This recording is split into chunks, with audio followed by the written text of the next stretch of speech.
You know what happens when a favored concubine bears a son. History has written it too many times. Your own child, your little boy with his father's eyes, suddenly becomes a threat. So you begin to move quietly.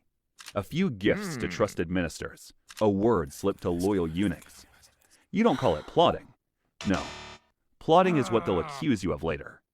You call it protecting your son. And when you kneel at the ancestral altar that night, the incense smoke stings your eyes. Not from grief, but from fear. You've just turned 32 when your biggest fear happens. It happens on a night meant for celebration. Lanterns glow like captured moons. Musicians play soft enough to make envy sound sweet. Then, your son collapses. A rice cake slips from his hand. The physicians rush in. They say it's spoiled food, maybe bad luck. You nod. You've learned to nod. But inside, something cold settles in your stomach. Spoiled food doesn't leave a boy gasping for air. Spoiled food doesn't send his lips blue. The palace whispers of ghosts, hungry spirits haunting the banquet hall. But you know better. It isn't ghosts. It's her. Your rival with the soft voice and a sharper hunger, the kind that cuts through silk and lineage alike. You think of striking back, of calling in debts, of reminding everyone who you are. But then you remember, when an empress fights a favorite, the favorite wins. Every single time. So you stay quiet. You pray louder. You smile wider. You double your offerings at the temple. You light more incense, not for mercy, but for patience. Your son recovers, but slower than the rumors. The emperor never asks what happened. That's when you learn the cruelest rule of the palace.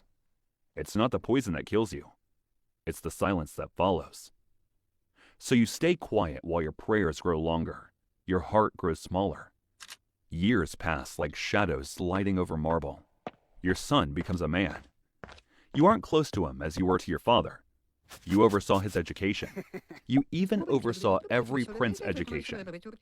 But you weren't involved in the details. Those were left to the wet nurses, palace maids, eunuchs, and tutors. He's learned that in this palace, smiles can kill faster than swords. So now, he's careful with his words and cautious with his loyalties. His elder sister has been married off to the Kong family, descendants of Confucius. You hope they will assist your son when the time comes. You grow older, but not gracefully. You're 45 now. The rouge can't hide the lines, and the mirrors are less forgiving than couriers. Your rival, once delicate as spring blossom, now carries herself like a queen in all but name. Her son walks beside the emperor in court. Yours walks behind. You still attend rituals. You still bow. Every movement precise, every glance measured, but a ghost of the woman who once believed she was chosen by heaven.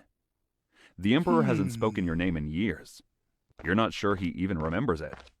And yet, you wait. Because in the Forbidden City, a summons from the Dragon Throne is either salvation or execution. You stop dreaming of freedom. You stop dreaming at all. Now, you only pray that when your son inherits your silence, he survives it. But things don't always go the way we hope, because when tragedy strikes, it comes in droves. You learn it in a stuttering stream of whispers, a minister's napkin folded 2 ways, a eunuch who won't meet your eye, an official carriage that arrives late with a different seal.